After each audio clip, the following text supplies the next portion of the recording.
नमस्कार साथियों, शुरू करें? ओके।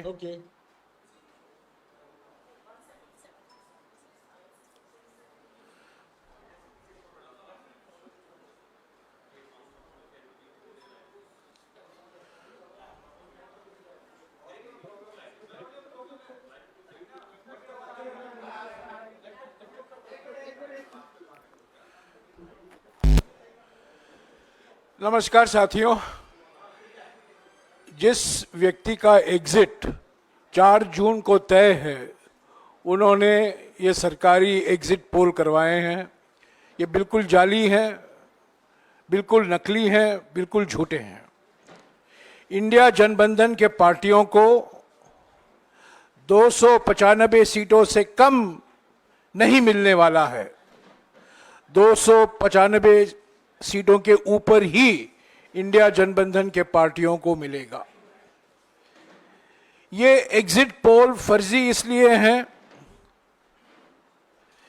क्योंकि हमारे निवर्तमान प्रधानमंत्री और निवर्तमान गृह मंत्री ये सब मनोवैज्ञानिक खेल खेल रहे हैं, दबाव डाल रहे हैं सभी विपक्ष की पार्टियों के ऊपर, चुनाव आयोग के ऊपर, काउंटिंग एजेंट के ऊपर, रिटर्निंग ऑफिसर के ऊपर, और धमकी दिया जा रहा है। एक माहौल पैदा किया जा रहा है कि हम वापस लौट आ रहे हैं।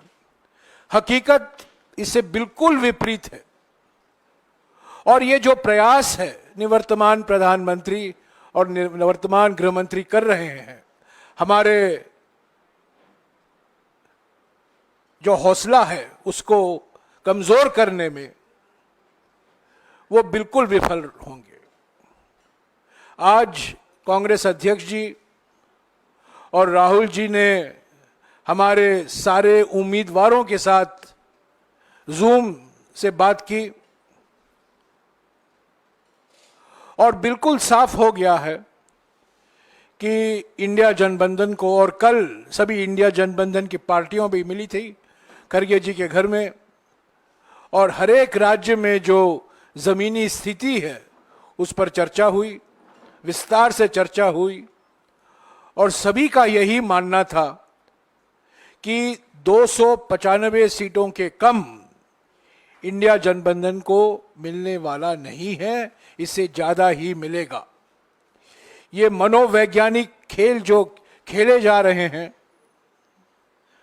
निवर्तमान प्रधानमंत्री और निवर्तमान गृह मंत्री की ओर से, इसका हम पूरा सामना करेंगे, इसका मुकाबला हम करेंगे और जीत हमारी ही होगी 4 तारीख को। आज 4:30 बजे इंडिया जनबंधन पार्टियों की ओर से एक डेलीगेशन चुनाव आयोग से मिलने वाला है। कुछ मुद्दे हैं, महत्वपूर्ण मुद्दे हैं काउंटिंग दिवस को लेकर, उस पर बातचीत होगी और जो हमारी मांगे हैं चुनाव आयोग के सामने हम रखेंगे।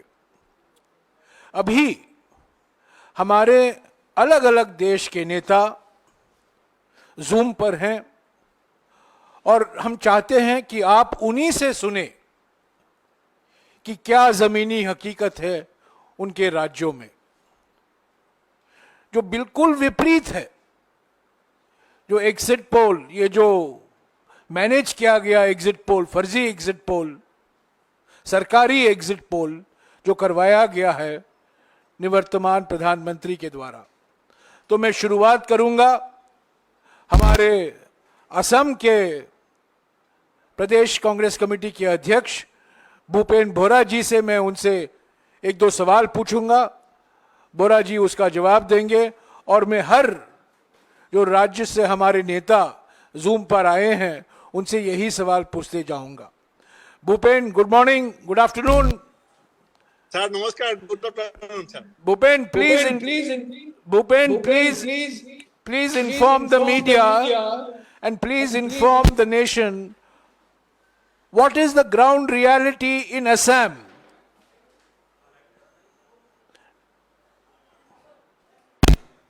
बोल सका हूं आज भी आपका सामने असम कांग्रेस का प्रेसिडेंट होने का नाते मैं आपको बोल रहा हूं।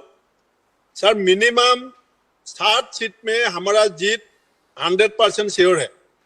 वो भी असम का जो मीडिया है सर, वो टीवी में 4 सीट हमको दे रहा है, लेकिन प्राइवेटली आप किसी को भी पूछ लीजिए, असम में किसी भी डिस्ट्रिक्ट में किसी पार्टी का आदमी को भी पूछिए, कांग्रेस में इस बार पिछले से ज्यादा सीट हमको जरूर मिलेगा। और वोट शेयर भी सर 2021 में हमारा जो वोट शेयर था सर, पूरा असम में बीजेपी का सर हमारा 1 लाख वोट का डिफरेंस था। सीट हमको ज्यादा नहीं मिला था, लेकिन टोटल वोट में हमको 1 लाख वोट का डिफरेंस था। वो भी हमने जो रीजनल पार्टी को भी साथ ले लिया, और इंडिया अलायंस का जो प्रभाव है इसका भी पूरा फायदा हम लोग को हुआ।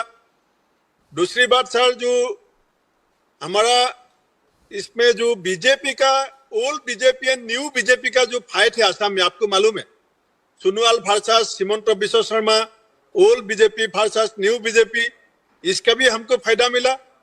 और असम में जो और नेशनल मीडिया ने जो बुलाया सर, मैं इसमें इतना ध्यान नहीं दिया, लेकिन आसामीज मीडिया एंटायर जितना टेलीविजन है सबने कांग्रेस को मिनिमम 4-5 बोल रहा है। लेकिन सर 50 घंटा का बाद आपको मालूम पड़ेगा कि असम में हम 50% सीट लेके आ रहे हैं सर।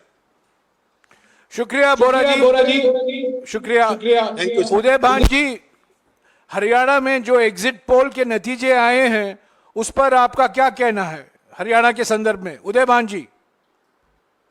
एग्जिट पोल पूरी तरह से जनता के साथ धोखा है। ये पूरी तरह से सरकार के द्वारा, भाजपा के द्वारा ये कराया गया, लोगों को गुमराह करने के लिए, इलेक्शन कमीशन पर दबाव डालने के लिए, काउंटिंग एजेंट्स पर दबाव डालने के लिए है। मैं पूरे प्रदेश में जाकर के घूमा हूं, सब जगह मैंने रिपोर्ट ली है, अपने ग्राउंड रिपोर्ट ली है, वर्कर से ली है, नेताओं से ली है। मैं ये कह सकता हूं कि हरियाणा में जो शानदार चुनाव कांग्रेस पार्टी ने लड़ा है, हम 10 के 10 सीटें भी जीत सकते हैं, और किसी भी कीमत में 8 से कम हम जीतने वाले नहीं हैं। शुक्रिया उदय भान जी। शक्ति सिंह गोयल जी, गुजरात में क्या स्थिति है जो आपने देखा है एग्जिट पोल को भी, जमीनी स्थिति क्या है? ये है जयराम जी की गुजरात में पहले तो भाजपा कहती थी कि 26 की 26 सीट 5-5 लाख से जीतेंगे, कांग्रेस को कैंडिडेट नहीं मिलेगा। लेकिन बड़ी मजबूती से हम लड़े और भाजपा की बोलती बंद हुई। कहीं पर भी ये नहीं कह रहे बाद में कि हम 5 लाख से जीतेंगे। 26 सीट जो हमारी है उसमें से अनफॉर्चुनेटली एक जगह भाजपा ने खेल खेला और इलेक्शन कमीशन ने इंडिपेंडेंटली जो सपोर्टर की सिग्नेचर मैच करने का कहीं पावर्स नहीं था, फिर भी हुआ, लड़ेंगे उसको। वो सूरत वाला। बाकी 25 सीटों में से 12 सीटें हम बिल्कुल टाइट फाइट में हैं। सभी का आंकलन, लोकल मीडिया का आंकलन भी यही है कि 4 से 5 सीट आराम से कांग्रेस जीतेगी और 11 से 12 सीटें टाइट फाइट में हैं। हमारे साथी में आम आदमी पार्टी इंडिया गठबंधन में लड़ रही है, उसमें भरूच सीट टाइट फाइट में है। भावनगर भी बहुत अच्छे से लड़ी गई है सीट, तो 2 सीट वो लड़े थे, और बाकी 23 सीटों पे हमारे प्रत्याशियों ने बहुत जोरों से अच्छे से लड़ाई लड़ी। भाजपा में झगड़े चलते रहे, 2 जगह पे उनको कैंडिडेट बदलने पड़े, पूरे कैंडिडेटों के खिलाफ काले झंडे के साथ लोगों ने उसको घुसने नहीं दिया, ये हालत भी रही। और कांग्रेस में कहीं कैंडिडेट को लेके, चुनावी प्रचार को लेके कोई दिक्कत नहीं, एकजुट होके टीम के रूप में सब लड़े। मैं सभी कार्यकर्ता नेताओं का धन्यवाद करता हूं। हमारे प्रभारी मुकुल वासनिक जी भी रहे। 5 न्याय और 25 गारंटी लोगों ने उसको स्वीकार किया, क्योंकि बीजेपी से उम्मीद लगाई थी वो सारे साबित हुए। कुछ भी वहां पे जो पहले 2014-2019 में कहा था, एक सेना के जवान का सर जाएगा, 20 लेके आऊंगा। चाइना बॉर्डर पे 20 जवान शहीद हुए, किसी को खरोंच तक नहीं कर पाए। और भाषाएं ऐसी, प्रधानमंत्री जी बोले 2 भैंस है, 1 भैंस ले जाएगी कांग्रेस। तो इसको जनता ने स्वीकार नहीं किया है। मुझे पूरी उम्मीद है कि भले हम 2014 और 2019 में 0 पे रहे थे, इस बार हमारे लिए चुनावी नतीजे अच्छे रहेंगे। शुक्रिया शक्ति भाई। सरदार प्रताप सिंह बाजवा जी, पंजाब के बारे में आप क्या कहेंगे?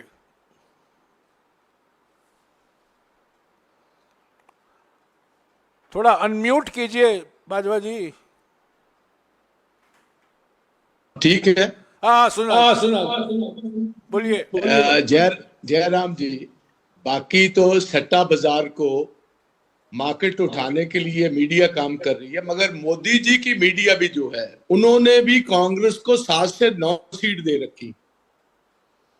जो कल सारे सर्वेज आए हैं वहां कांग्रेस को पंजाब में 7 से 9 बताई है, और मैं समझता हूं कि we are head on 9 seats. 9 आएंगी हमें, 1 आ सकती है आपको, और 3 ऐसे कैंडिडेट जीत सकते हैं जो एनडीए के समर्थन में नहीं होंगे, वो एंटी मोदी।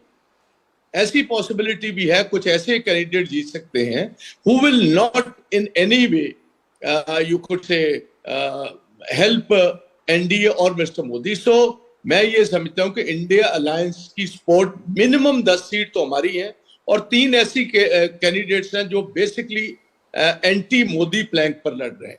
सो पंजाब में एक भी सीट एनडीए की नहीं होगी, यहां होगी इंडिया अलायंस की 10, और यहां होगी 3 ऐसे कैंडिडेट जो बेसिकली मोदी के साथ में।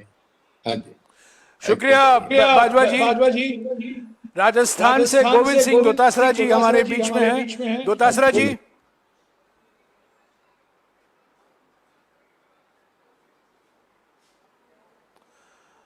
दोतासरा जी अनम्यूट कीजिए।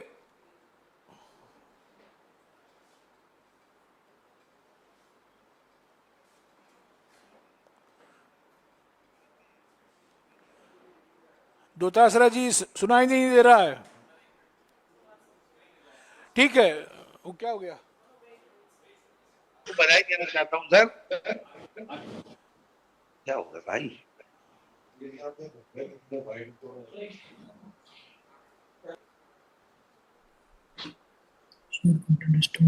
हेलो, हाँ जी दोतासरा जी।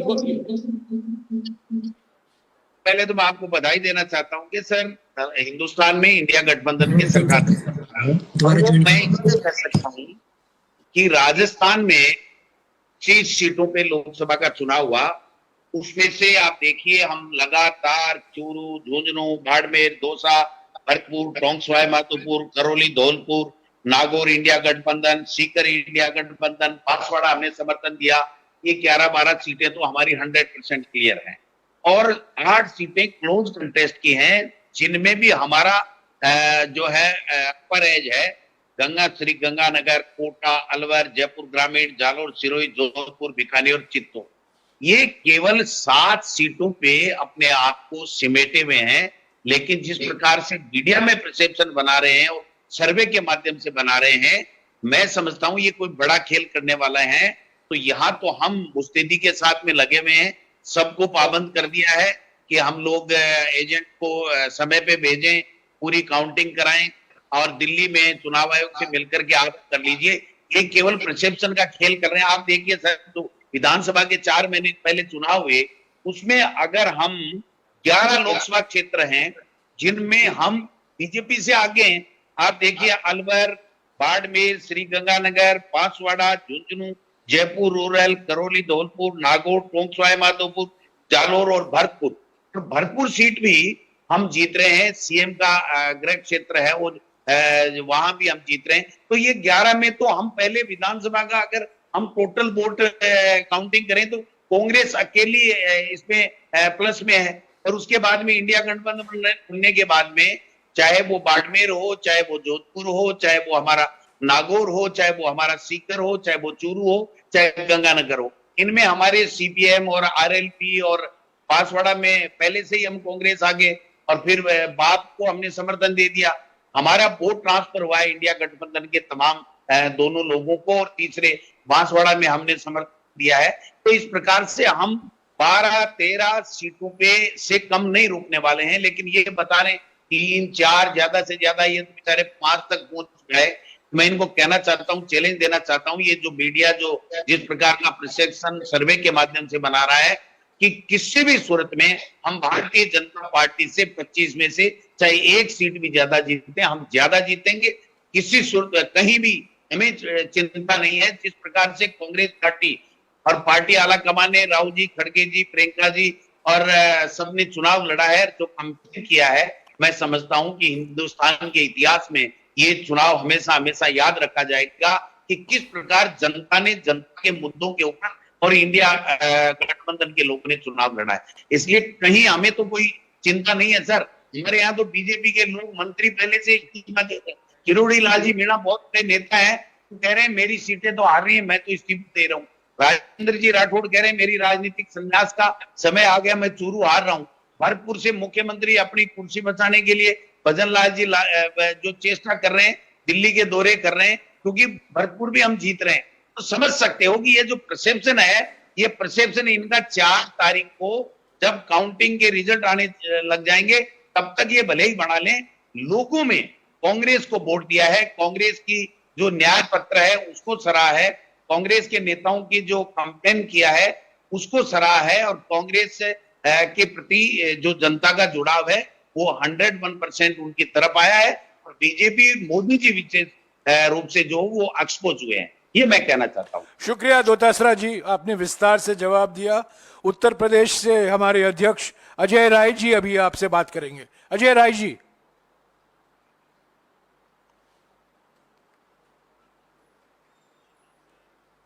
उत्तर प्रदेश का चुनाव बहुत अच्छा हुआ है और 17 सीटें गठबंधन में हमें मिली हैं।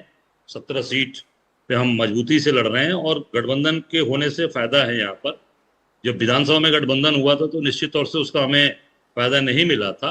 इस बार हमें उसका फायदा मिलने जा रहा है। कारण ये है कि हमें जातिगत इक्वेशन भी हमारे बहुत मजबूत हुए। आपको मैं बताना चाहूंगा जयराम जी की जो स्थितियां बनी उसमें अगल बगल की जो सीटें रही हैं बहुत ही जातिगत इक्वेशन के अनुसार लड़ाई गई हैं और उसका पूरा फायदा मिलने जा रहा है। और जो मोदी जी की बड़ी बड़ी बातें इन्होंने कहा था, मैं बनारस की बात करूं पर्टिकुलर जहां मैं भी लड़ा, तो निश्चित तौर से आप देखिएगा इस बार का परिणाम बहुत ही अलग आने वाला है बाबा विश्वनाथ की कृपा से। निश्चित, क्योंकि हम लोग लगातार लड़े, संघर्ष किए और उसका फायदा पार्टी को और हम सबको मिलने जा रहा है। और सबसे बड़ी बात मैं बता दूं कि मैं 14 भी लड़ा, 19 भी लड़ा, कभी जनता का इतना जो साथ प्यार दिखता था ना, वो जरा बुलाना पड़ता था कि भाई आप भी आ जाओ, आप भी आ जाओ। इस बार जनता खुलकर, मैं सीधे कहना चाहूंगा कि जनता चुनाव लड़ी। कोई वर्ग ऐसा नहीं है जिस वर्ग ने हमें वोट नहीं दिया। हम लोग हर जगह आम आदमी, चाहे वो ऐसा वोट मिला है हमें जो बसपा का ट्रेडिशनल वोट था, जो अपना दल के साथ अनुप्रिया के साथ था, वो और अन्य दलों के साथ भारतीय समाज पार्टी का वोट जो जाता था वो प्रकाश राजभर, वो भी अपने को आया। और ये केवल इस नाते कि जो 5 गारंटीज पार्टी की आई उसका बहुत बेनिफिट मिल रहा है। और जो इन्होंने झूठ बोले और जो योगी ने बुलडोजर चलवाया उसका भी आप देखेंगे, इसका बहुत बेनिफिट है। और सबसे बड़ा फायदा हमें मिला है जो गठबंधन हमारा इस बार हुआ, तो इससे हमारे वोट पूरी तरीके से जुड़ गए, कोई वोट बटा नहीं। और कुछ ऐसे वोट मिले हैं जो हमें 20 साल से नहीं मिले थे, वो वोट भी इस बार कांग्रेस पार्टी को मिले। तो निश्चित तौर से जो ये दिखा रहे हैं, ये मीडिया का ये अपना इन्होंने जो बना रखा है अपनी तरीके से पूरी सिस्टम को, एग्जिट पोल, ये पूरी तरीके से फर्जी है, पूरी तरीके से मनगढ़ंत है। और इन्होंने कमरे में बैठकर केवल मोदी जी 400 पार, अमित शाह 400 पार, तो 400 पार इन्होंने भी दिखा दिया। 400 पार, अरे भाई आप उससे कुछ कम दिखाओ ना। ये मालूम ये जनता के बीच में जा रहा है कि 400 पार मतलब उन्हीं की बात को इन लोगों ने दिखा दिया। निश्चित तौर से हमारी सरकार बन रही है, उत्तर प्रदेश में आपको जबरदस्त समर्थन मिलने जा रहा है, ऐतिहासिक समर्थन जो आपने सोचा नहीं होगा, वो समर्थन उत्तर प्रदेश इस बार इंडिया गठबंधन को करने जा रहा है। और केंद्र में सरकार में बड़ी भूमिका में उत्तर प्रदेश इस बार रहेगा, मैं डंके की चोट पर कहना। शुक्रिया अजय राय जी। कर्नाटक के उप मुख्यमंत्री और प्रदेश कांग्रेस अध्यक्ष डीके शिव कुमार जी हमारे साथ मौजूद हैं। DK, what do you have to say about the exit poll results for Karnataka? I also am in a public life from past 40 years. I think I have contested 10 elections and won 8 elections continuously. And I have conducted so many elections. We also do a survey. We have our own survey done. Our sample sizes will be minimum 40-50,000 per constituency. All these surveys which have been collected, they may be about 5,000, 6,000 and all. Surveys can't be done going to a village, sitting at the headquarters of the village and speaking to people. In a village, there are a lot of places where there will be colonies, there will be women, there will be all sections of the society. Every section of the society has become different. Now there are 3-4 sections. One is caste, one is candidate, one is caste. A lot of things works with the, any constituency which comes out for the polling. What they are showing in Karnataka, it is very astonishing. Even in at the assembly time of Karnataka, they showed 80 seats, 90 seats to the Congress. But I was very confident that I'll have 136 seats. That was my perfect this one. Actually, we planned for 141 was my earlier comment. Then I just, due to we had some 4-5 seats, we had some internal issues, so we lost 4-5, but I stick on to 136, and that was the number we are getting. Now also I'm telling you, our number will be more, it will be double digit plus more. Over 2/3 of the seats, we are very confident that the Congress party will win in Karnataka, but they are showing, I think this time again they may fail. I would like to convey to you and the party high command, my workers should not lose confidence. They might have created a lot of hangama in the whatever the EVM that is issue that might have happened. Why so much discussion is going all over the world on this issue. But I'm very confident the people of this country want a change and change for India, and they have voted. I've just traveled across the country, various other states also. I have visited, spoken to various leaders. All the workers are very confident. I'm like to tell you, even in Dharwad, even in Bangalore, where they see that it is the RSS stronghold, BJP stronghold, where they have not won. Our party cadres are telling that we are going to win Dharwad, we are going to win Dakshina Kannada. When such is the situation, I don't feel that we will lose any in Karnataka. So I would like to assure you that we have done our best, and as far as Karnataka is concerned, India and we doesn't have any alliance with any other political party, but still we have done very well, and we'll have a very, very good number so that we can contribute to the Indian bloc. शुक्रिया शिव कुमार जी। शिव कुमार जी का कहना है कि इन्होंने 2/3 सीटें जो हैं कर्नाटक में, वो गुंजाइश है कांग्रेस पार्टी को आने के लिए।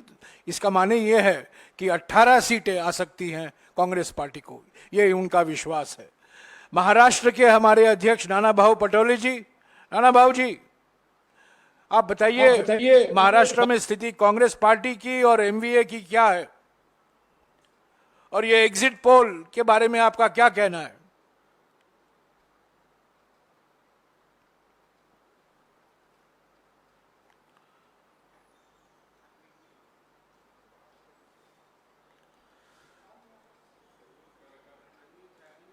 अनम्यूट। बहुत अच्छा किया आपने रमेश जी की जो कल एग्जिट पोल दिखाया गया, देश की जनता को भी डराया गया, क्योंकि इस बार जनता की लड़ाई मोदी सरकार के विरोध में थी। इंडिया अलायंस के साथ जनता खड़ी थी। वही पिक्चर महाराष्ट्र में भी हमें नजर आ रहा था। महाराष्ट्र में कांग्रेस पार्टी 17 जगह पे लड़ रही है, और मैं आपको अभी से दावे के साथ मैं कहता हूं कि 16 सीटें कांग्रेस पार्टी जीतेगी। और हमारा जो अलायंस जिसको महाविकास आघाड़ी हम बोलते हैं, कम से कम 38 से 40 सीटें महाराष्ट्र में हमारी महाविकास आघाड़ी जीतेगी। इस तरह का माहौल पूरे महाराष्ट्र में है, क्योंकि आपने देखा होगा कि मोदी जी की और अमित शाह की जितनी भी सभाएं यहाँ पर हुई, उनको कोई रिस्पांस नहीं था। उनके उम्मीदवारों को गांव से भगाया जा रहा था, और बीजेपी का नाम लेने से ही लोगों में गुस्सा आ जाता था। मैं पूरे महाराष्ट्र के कोने कोने में, क्योंकि मोदी जी की कृपा से हमारे यहाँ 5 फेज में चुनाव थे, तो 5 फेज में चुनाव होने की वजह से मैं महाराष्ट्र के कोने कोने में जाकर जनरल लोगों से भी चर्चा किया, छोटे व्यापारियों से भी चर्चा किया। किसानों में तो इतना गुस्सा था महाराष्ट्र के कि बीजेपी पार्टी नहीं होना, इस तरह की भूमिका किसानों के में भी थी, युवाओं में भी वही गुस्सा था। और ये सब देखकर ऐसा लगता है कि जो और मैं रमेश जी, आपने कल जो वक्तव्य किया है कि केंद्रीय गृह मंत्रालय के तरफ से कलेक्टर 150 कलेक्टर को जो धमकाया जा रहा है, वो बात सही है कि ये हार रहे चुनाव, लेकिन एग्जिट पोल के माध्यम से जनता को इंडिया अलायंस को डराने की कोशिश और कुछ को भी घपला करने का इन लोगों का मानस होगा। और हम लोगों ने भी, हमने सभी हमारे कैंडिडेट को और हमारे सभी संगठन को अलर्ट कर दिया कि आखिरी की जो ईवीएम मशीन हो उनकी काउंटिंग होते तक कोई बाहर निकलेगा नहीं और अपनी अपने कुर्सी से हटेगा नहीं। पूरी ताकत के साथ वहां पर लगे रहना है और कोई भी हालत में, क्योंकि जो पब्लिक का जो मत है, पब्लिक का जो मानस था, मोदी सरकार वर्सेस पब्लिक, ऐसी जो लड़ाई थी छत्रपति शिवाजी महाराज के महाराष्ट्र ने उसी लड़ाई को ताकत दी है। भाजपा का यहाँ पर सुपड़ा साफ महाराष्ट्र की जनता ने करके रखा है, यही आपको देखने मिलेगा। और ये जो एग्जिट पोल, इसमें कोई डर हमारे में नहीं है। जो लोगों का जो आज भी अगर ये सर्वे करवा ले तो गोदी मीडिया करे तो इनको लोग गुस्से से मारेंगे कि आप झूठ बोल रहे हो। ये लोग आम पब्लिक भी जी अनम्यूट हो गया। लिंगिया, हमारे हिमाचल के मुख्यमंत्री हैं सुक्खू जी। सुक्खू जी, हिमाचल के बारे में जो एग्जिट पोल आया है, आपका क्या कहना है?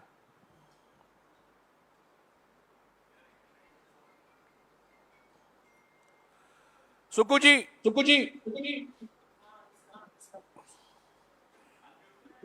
नमस्कार सर। बोलिए एग्जिट पोल के बारे में जो नतीजे आए हैं, आपका क्या कहना है उनके बारे में? हिमाचल में 4 सीटों में टफ फाइट है पार्लियामेंट के, और 2 सीटों में कांग्रेस का एज है, और इवन अनुराग ठाकुर जी को भी टफेस्ट फाइट है और आगे भी। पर ये जो एग्जिट पोल आया है, फील्ड पोल कुछ और बोलता है, एग्जिट पोल कुछ और बोलता है। हम तो फील्ड के लोग हैं, फील्ड में हमने देखा है, और 6 की 6 हम अभी जो विधानसभा के इलेक्शन हो रहे हैं वो भी जीत रहे हैं। तो आप 4 तारीख को देखना, उस समय आपके सामने स्पष्ट आ जाएगा। लेकिन मेरा मानना है कि 2 सीट्स हम एज पर है और 2 में हमारा टफेस्ट कंटेस्ट है। मेरा ख्याल है ये एग्जिट पोल ना पिछले आंकड़े देखकर कैलकुलेट करके कर रहा होगा, लेकिन फील्ड की रिपोर्ट के अनुसार जितने लोग हमारे बीच में आते थे, जितनी रैलियां हमारी हुई, चाहे राहुल जी ने की, प्रियंका जी ने की, खूब भीड़ उमड़ी और लोगों का रुझान कांग्रेस के प्रति है। तो इसमें 2022 में भी एग्जिट पोल ने हमको सिर्फ 25 सीटें दी थी असेंबली इलेक्शन में, लेकिन आई 40 थी।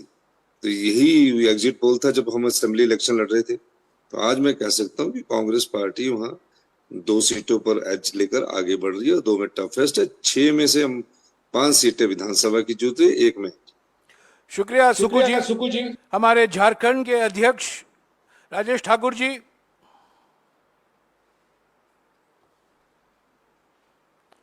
हाँ राजेश जी, बोलिए।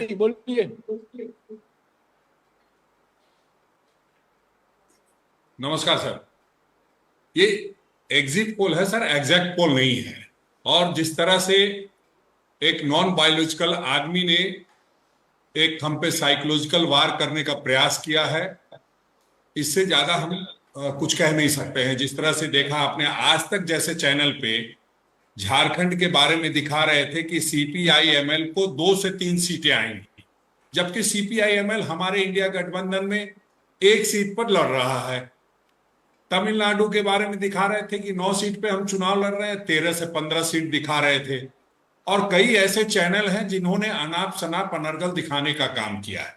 ये सिर्फ हमारे कार्यकर्ताओं को और हमारे नेताओं को मोरली कहीं ना कहीं परेशान करने का प्रयास किया गया है। लेकिन हम समझते हैं जिस तरह से हम लोगों का प्रदर्शन हुआ है और जो हम लोगों ने अपना काम किया है, और जिस तरह से गारंटी कार्ड जो यहाँ पर बटा, और आप तो खुद थे साथ में, आदरणीय राहुल गांधी जी की जो भारत जोड़ो न्याय यात्रा हुई थी, उस दरमियान जिस तरह से लोगों से मिले थे, उसका एक अलग से प्रभाव दिख रहा था।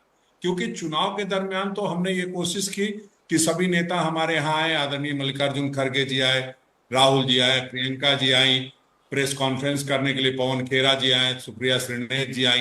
तो वो सब तो ठीक है, वो सब तो चुनावी जो हिस्सा था वो हुआ है। अब तो और मुझे उन भूल सबका भी गए। प्रभाव बहुत अच्छा पड़ा है। संविधान मेरा नाम ही को जो नहीं लिया बदलने की बात हम लोग कर रहे थे सर, उसका भी एक बहुत बड़ा असर पड़ा है।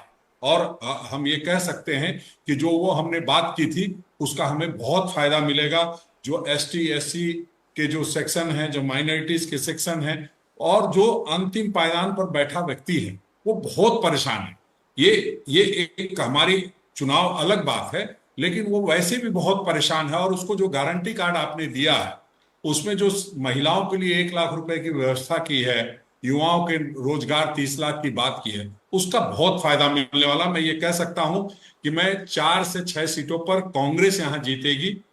और ऐसे अगर बहुत नॉमिनल साइड में करना है तो 4 में +1 प्लस -1 कर सकते हैं। और उसी तरह से जो अलायंस पार्टनर है उनका भी 4 +1 +-1 कर सकते हैं। लेकिन हम ये कह सकते हैं कि हम 8 से 10 सीटों पर पूरी तरह से फाइट में हैं, और हम फाइट में ही नहीं, हम वो जीत रहे हैं।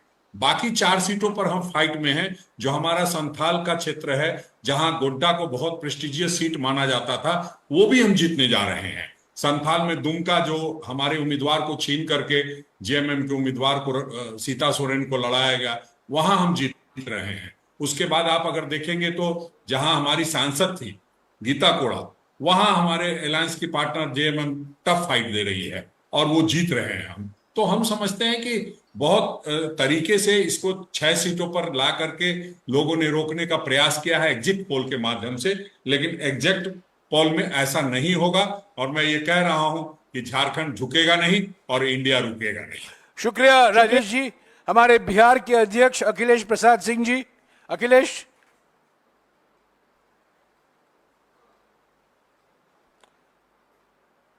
अखिलेश नमस्कार सर, जा रहे आवाज? हाँ बोलिए। बिहार के बारे में। नमस्कार सर, आप तो खुद भी आए थे बीच में, प्रेस कॉन्फ्रेंस के दौरान भी आपसे बात हुई थी। बिहार अच्छा किया है सर, और ये केवल साइकोलॉजिकली हम लोगों को तोड़ने की कोशिश है। जो कल का एग्जिट पोल था, और उसमें मोदी जी कभी भी कामयाब नहीं होंगे। एग्जैक्ट पोल हो या एग्जिट पोल हो, दोनों में आकाश जमीन का फर्क है। कांग्रेस पार्टी 9 में से कम 6-7 सीट जीतेगी, 2 पर कड़ी टक्कर है। और जहां तक राष्ट्रीय जनता दल का सवाल, वो भी एक दर्ज रही है, सीपीएम जीत रही है, माले 1 सीट पक्का जीत रही है, और आरा की सीट पर क्लीन कंटेस्ट है। तो मिला जुलाकर हम लोग 20 के आसपास जरूर रहेंगे। ये लोग कितना भी कुछ कर लें, हालांकि हम लोगों को 9 से 11 एग्जिट पोल में दिखाया है आज तक पे, लेकिन वो सब फार्स है।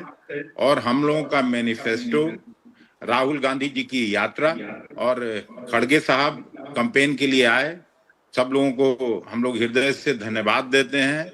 बिहार आपको अच्छा कंट्रीब्यूट करेगा, ये मैं आपको कह सकता हूँ। शुक्रिया अखिलेश। ये आखिरी वक्ता थे। हमने प्रयास किया अलग अलग राज्यों के जो हमारे नेता हैं, प्रदेश अध्यक्ष हैं, उनको यहाँ शामिल किया जाए। कुछ लोग दौरे में हैं, वो नहीं आ पाए, पर ऐसे ही सीटों के आधार पर, विश्लेषण के आधार पर, कल जो इंडिया जनबंधन की बैठक हुई थी, 295 जो खड़गे साहब ने घोषणा की थी कल, कि मिनिमम इंडिया जनबंधन को 295 सीटें मिलेंगी। यही हकीकत है। जो एग्जिट पोल कराया गया है, ये सरकारी एग्जिट पोल है। ये मनोवैज्ञानिक खेल के लिए, मनोवैज्ञानिक दबाव डालने के लिए, हमारा हौसला कमज़ोर करने के लिए किया गया है। पर हम इससे पीछे नहीं हटेंगे, हम डरे नहीं हैं, कोई धमकी से हम पीछे भागने वाले नहीं हैं। पर यह साफ है कि जनता ने चुनाव के समय अपनी नाराज़गी जताई है।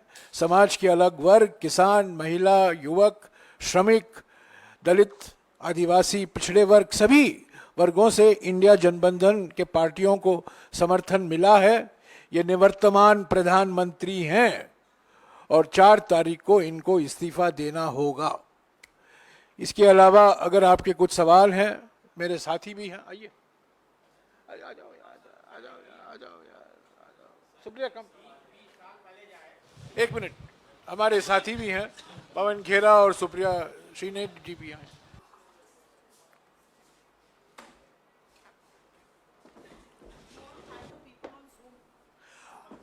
शुक्रिया सब लोगों का कि आप लोग आए और ये आप लाइव था और जो आपने अपने अपने राज्यों के बारे में बात की ये बिल्कुल साफ है। You want to ask? No no, if they want to ask them something. Okay, you want to, एक मिनट आप रुक जाइएगा। अगर आपको कुछ सवाल हो सकता है हमारे पत्रकारों से, किन से पूछना है आपका? नहीं नहीं, इनसे कुछ पूछना है? ठीक है ठीक है, इनसे कुछ नहीं, ठीक है। Thank you DK. ना पटोले जी, हाँ पूछिए।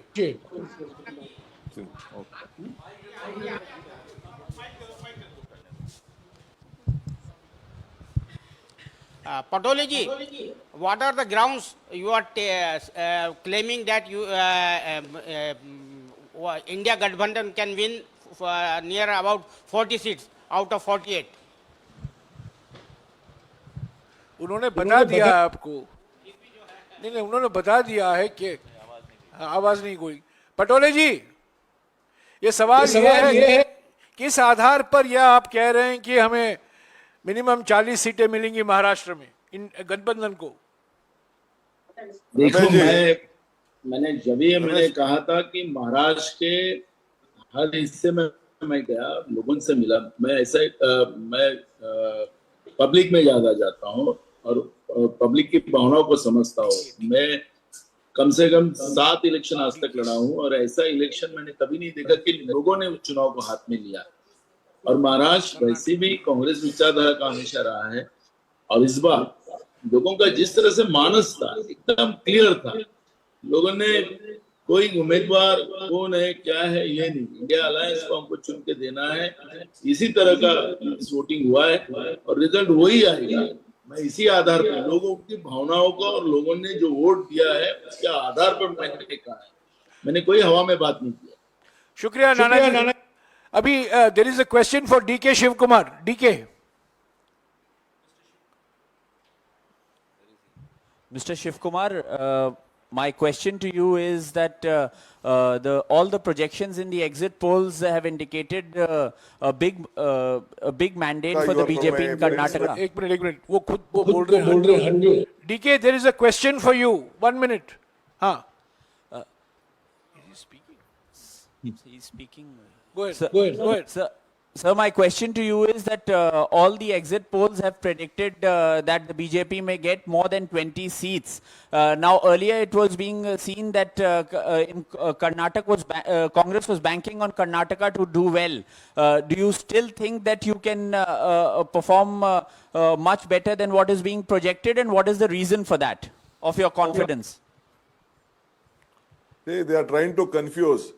You know that Karnataka, India was being born in Karnataka itself, and we have given of the best performance in the assembly election, and all our guarantees which has been announced in Karnataka has been implemented.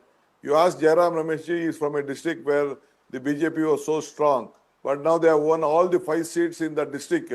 The Congress party has won in the assembly, and today also the entire cadres have confident. They changed the sitting minister, Shobha Karandikar, from the constituency where she was supposed to contest. She had to shift the constituency, being afraid of that she will be defeated. That is the situation. When such is the case, they can't make a narrative. I am telling you, I am very confident. The way we have worked, with the candidates which we have placed, is very comfortable. We'll have a 2/3 majority in Karnataka, and I am very confident. Let us wait for 4th afternoon, and I'll call you back on this issue. Thank you, DK. Thank you. एक minute, Ambika. Yes, Ambika. You have a question of anybody? Sukku ji से मुझे पूछना है. For Ajay Rai. Ajay Rai ji, आपके लिए एक सवाल है.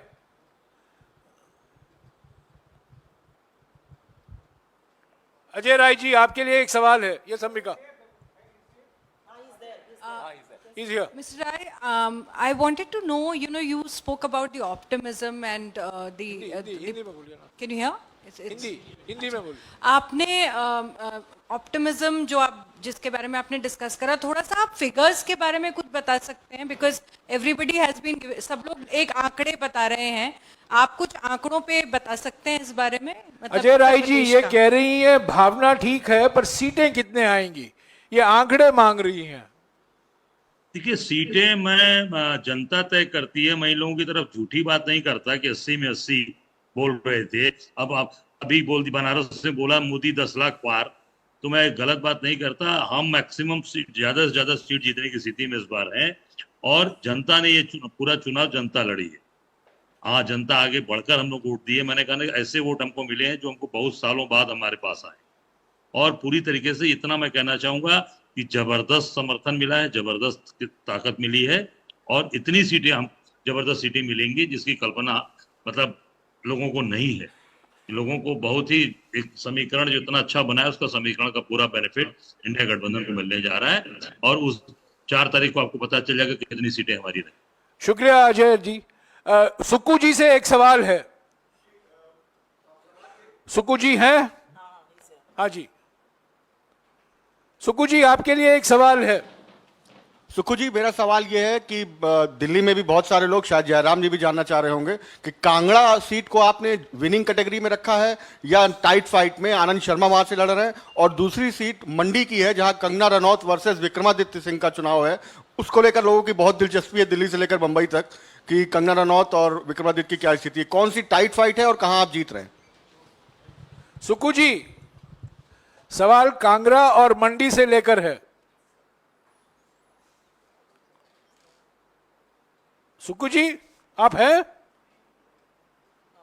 नहीं, वो निकल गए हैं, चले गए हैं. I think we should call. हाँ आ गए. एक मिनट.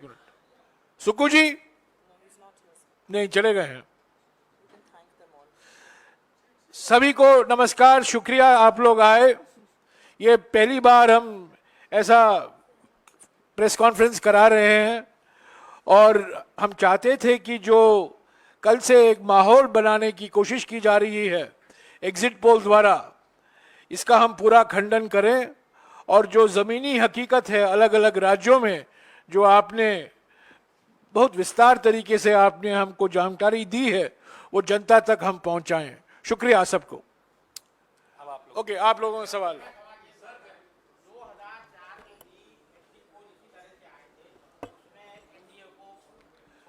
मैंने पहले ही कहा है 2024 में 2004 दोहराया जाएगा.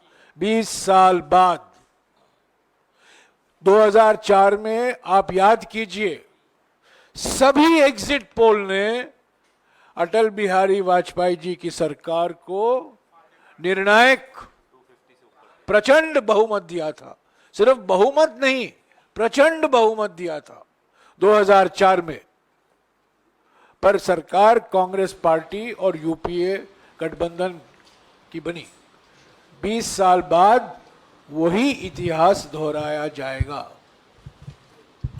जयराम सर, मेरा आपसे सवाल है. अभी हमने देखा कि 11 राज्यों के आपके प्रदेश अध्यक्षों ने जो आंकड़े दिए उसमें लगभग कांग्रेस को 125 के आसपास सीटें मिलती हुई नजर आ रही हैं 11 राज्यों में ही. ओवरऑल जो आप 295 का आंकड़ा इंडिया गठबंधन के लिए बता रहे हैं, कांग्रेस को कितनी सीटें मिल रही हैं उस 295 में से? और क्या राज्यवार, जैसे आप चैनलों के एग्जिट पोल पर सवाल खड़े कर रहे हैं, क्या कांग्रेस राज्यवार कोई आंकड़ा दे सकती है कि इंडिया गठबंधन को राज्यवार कितनी सीटें मिल रही हैं? और आखिरी चीज कि न्यूज चैनलों पर जो एग्जिट पोल हुए हैं वो एक पेशेवर तरीके से एजेंसी के द्वारा किए गए हैं. कांग्रेस का जो 295 का आंकड़ा है ये किस सर्वे एजेंसी ने किया है? देखिए, इसका नाम ही जनता का पोल है, तो हमारे तमाम जो गठबंधन के सदस्य साथी हैं, कोई ऐसे तो है नहीं कि आर्म चेयर लीडर्स हैं, आर्म चेयर पॉलिटिशियंस हैं, एसी कमरों में बैठकर आंकड़े निकालते हैं, ऐसे लोग तो कोई नहीं है. सब सड़क से जुड़े हुए, ज़मीन से जुड़े हुए, गांव ढाणी से जुड़े हुए लोग हैं. तो वो उनको जो फीडबैक उनके ग्राउंड से आया, उनके वर्कर्स से आया, उनके कार्यकर्ताओं से आया, और सबने अपनी अपनी एजेंसीज भी हायर की थी, ऐसा नहीं कि लोग ट्रैक नहीं कर रहे थे, सब कर रहे थे। उसके बाद जो निचोड़ निकला कर हमारी 2-2.5 घंटे की बैठक चली, उसमें सबने अपने अपने आंकड़े रखे और विश्लेषण किया। ऐसा नहीं कि सिर्फ आंकड़े रखे, सवाल जवाब हुए और लंबी चर्चा हुई। विस्तृत चर्चा के पश्चात ये 295 का, जो कम से कम 295, it's minimum 295, it's not maximum, it's minimum. तो ये आंकड़ा उस वक्त उन तमाम नेताओं से बात, जो नेता वहां नहीं थे उनसे भी संपर्क हुआ फोन पर, और उनसे फोन पर लंबी बात हुई, और उसके बाद यह आंकड़ा आपके सामने हमने रखा। सुप्रिया जी, मैं कांग्रेस की सीटों पर नहीं, आप में से बहुत सारे साथी चुनाव मैदान में गए, आपने वहां से रिपोर्टिंग करी, जिन लोगों ने क्षेत्रों से रिपोर्टिंग करी, क्या आप इन आंकड़ों से वाकिया रखते हैं? आपको लगता है कि इस तरह के आंकड़े सही भी हो सकते हैं? जितना आक्रोश हमने जनता में देखा बेरोजगारी को लेकर, महंगाई को लेकर, जिस कदर युवा गुस्सा दिखा, आपको लगता है ये आंकड़े सही हो सकते हैं? मेरी अपनी खबर है, और क्योंकि आप ही लोगों के बीच में रहकर 20 साल काम किया है, कि न्यूज रूम्स खुद चौक भौचक्के थे कि इस तरह के आंकड़े आ ही नहीं सकते, क्योंकि वो लोग गए। तो मुझे लगता है ये व्यवसाय है कुछ लोगों के लिए, वो काम करते हैं, उसका उतना ही मनोरंजन लीजिए, मनोरंजन उठाइए 2-3 दिन, और 4 जून को जब असल आंकड़े आएंगे तो वो जनता की आवाज है, वही मतादेश है। ये जो आंकड़े हैं, ये अगर ये सच है तो ये पूरी तरह से मतादेश के खिलाफ है, क्योंकि जनता में आक्रोश है, गुस्सा है, जनता परेशान है, और उसने कमर कस के बदलाव के लिए वोट दिया है। इसमें मैं कुछ ऐड भी करूंगा। एक नाम मैं नहीं लूंगा, लेकिन एक बहुत ज्यादा सेलिब्रेटेड सेफोलॉजिस्ट, जो जिनके बारे में सब इंतजार कर रहे थे कल कि उनके आंकड़े आए या नहीं आए। देखिए, पारदर्शिता बहुत आवश्यक होती है, नेताओं के लिए भी होती है, पत्रकारों के लिए भी होती है, और जो सेफोलॉजिस्ट हैं उनके लिए भी होती है।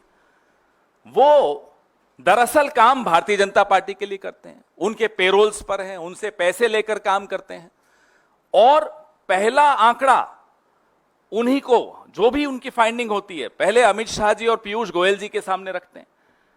अब ये आंकड़े वहां से आए, टेलीविजन के माध्यम से जनता में फैलाए जाए, किसके थ्रू किया जा रहा है? एक ऐसी एजेंसी के थ्रू, एक ऐसे व्यक्ति के थ्रू जो कि full time Bharatiya Janata party के लिए काम करते हैं। उससे पहले उनकी प्रिंटिंग प्रेस थी कहीं मध्य प्रदेश में। तो ये सब बातें पारदर्शी तरीके से लोगों के सामने आनी चाहिए। ये सट्टा बाजार को इन्फ्लुएंस करना चाहते हो आप, चलिए कमा लीजिए 1-2 दिन। आप मंडे को शेयर मार्केट को इन्फ्लुएंस करना चाहते हो, चलिए मंडे को आप वो भी कमा लीजिए। आपके जो टेम्पो वाले दोस्त हैं उनको कमाना है, उनको कमाने लीजिए। लेकिन अगर आप कुछ और षड्यंत्र रच रहे हैं, if there is a conspiracy you are hatching and you are trying to legitimize that conspiracy through these आंकड़ास, then I am sorry the country is watching you। ये षड्यंत्र को आप एक जामा पहना रहे हैं कि नहीं साहब देखिए माहौल बन गया। ये माहौल क्यों बनाया जा रहा है, ये सवाल आज पूरा देश जानना चाहता है। सर एक मिनट हाँ। सर, जिन राज्यों में एग्जिट पोल्स में बीजेपी को क्लीन स्वीप मिला है, मध्य प्रदेश, दिल्ली, उत्तराखंड, कोई खास वजह थी कि उनके कोई भी लीडर नहीं जुड़े? सर वो सब दौरे में है यार, सारे लीडर्स की बात थी। इलेक्शन चल रहा हो वहां तो हाँ बिल्कुल, बहुत सही बात। जहां 1-1.5 करोड़ वोट बढ़ जाएं, वो सवाल नहीं पूछ रहे आप। 2.5 करोड़, जहां 10 लाख ईवीएम्स मिसिंग हैं, वो सवाल नहीं पूछ रहे, वो कॉन्स्पिरेसी नहीं दिख रही। जहां वो जिसको आप माई पोल एग्जिस्ट, जो भी नाम है उसका, वो बीजेपी का कार्यकर्ता समझ लीजिए, वो सवाल नहीं पूछ रहे आप। यार कमाल कर रहे हो। 2.5 crore. Jairam sir, one question about what the concern you have raised to the ECIs, that the Home Minister is making calls to 150 DMs. Now the ECI has responded to it, and they have also asked the detailed information from your side, and they have said that no DM has mentioned about any such kind of influence being made by some of the person which is being there in the power. ये सब मनोवैज्ञानिक खेल है। निवर्तमान गृह मंत्री DM और collector से बात करते हैं 150, प्रधानमंत्री अफसरों को बुलाते हैं और 100 दिन का प्लान के बारे में बात करते हैं। निवर्तमान प्रधानमंत्री हैं। पहला ऐसा कभी नहीं हुआ है कि चुनाव के नतीजे के 2 दिन पहले प्रधानमंत्री, मैंने भी कई प्रधानमंत्री देखे हैं, कई प्रधानमंत्री के साथ मैंने भी काम किया है, ऐसा कभी नहीं हुआ है कि चुनाव के 2 दिन पहले मीटिंग बुला रहे हैं कि 100 दिन में हम क्या करेंगे, ऐसा कभी नहीं हुआ है। ट्रांसफर पोस्टिंग हुआ है, हमने इस पर शिकायतें की हैं, ऑर्डर निकाला गया है, ट्रांसफर पोस्टिंग, कंपनियों को ठेका दिया गया है, नीति जो नीतियां हैं उसमें बदलाव लाया गया है, सब हमने इलेक्शन कमीशन के संज्ञान में लाया है, उनको जानकारी दी है, 117 शिकायतें हमने की है। तो ये सब धमकी की एक रणनीति है इनकी, एक डर फैला रहे हैं, एक मनोवैज्ञानिक खेल खेला जा रहा है कि हम सत्ता में वापस आ रहे हैं। तो 4 तारीख को निष्पक्ष तरीके से काउंटिंग होना जरूरी है। आज कांग्रेस अध्यक्ष और राहुल जी ने हमारे उम्मीदवारों के साथ बातचीत की, एक चेकलिस्ट सभी उम्मीदवारों के पास है। आज सुबह हमारे कोषाध्यक्ष ने एक मुद्दा उठाया काउंटिंग एजेंट को लेकर, और इलेक्शन आयोग से कुछ ही समय के अंदर एक स्पष्टीकरण भी आया। पर सवाल यह है कि शक कैसे पैदा हुआ? जो हमारे ट्रेजरर अजय माकन ने मुद्दा उठाया था वो सही था, अगर वो नहीं उठाए होते तो ये स्पष्टीकरण भी नहीं आता। तो चुनाव आयोग को भी निष्पक्ष रहना है, संवैधानिक संस्था है, सब लोग देख रहे हैं, सबकी निगाहें सिर्फ पार्टियों पर नहीं है, उम्मीदवारों पर नहीं है, सबकी निगाहें इलेक्शन कमीशन पर भी है। पर अब तक जिस तरीके से इलेक्शन कमीशन ने अपना कार्य काम किया है, हमें विश्वास बिल्कुल देता ही नहीं है। पर आज भी हम उम्मीद करते हैं, क्योंकि हम चुनाव आयोग एक संवैधानिक संस्था है, उसका सम्मान करते हैं, उसकी एक गरिमा होती है और उनको निष्पक्ष तरीके से काम करना चाहिए। जयराम जी, एक सवाल है, जो आप लोगों का अनुमान था और जो एग्जिट पोल आए हैं, जयराम जी एक सवाल दक्षिण भारत को लेकर है, जो एग्जिट पोल के नतीजे आए हैं उसमें खासतौर से तमिलनाडु या केरल जैसे जो राज्य हैं उसमें भी बताया गया है कि बीजेपी बड़ी अच्छी खासी संख्या में सीटें ले रही है। दक्षिण भारत में बीजेपी साफ, दक्षिण भारत में बीजेपी साफ।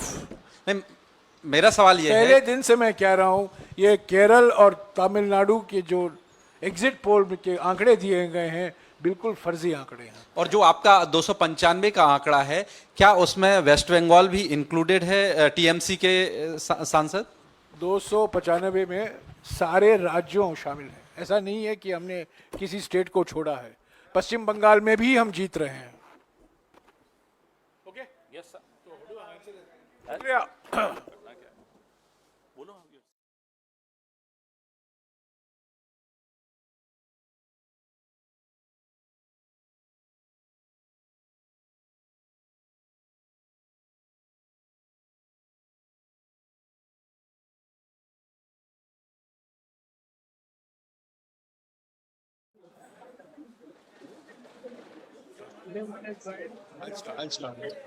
नमस्कार साथियों, शुरू करें क्या?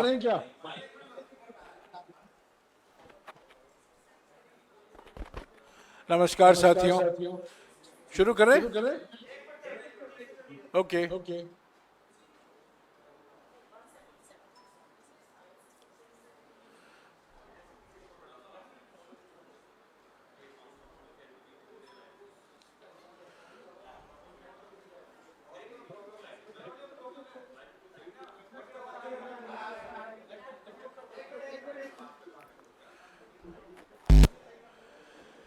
नमस्कार साथियों,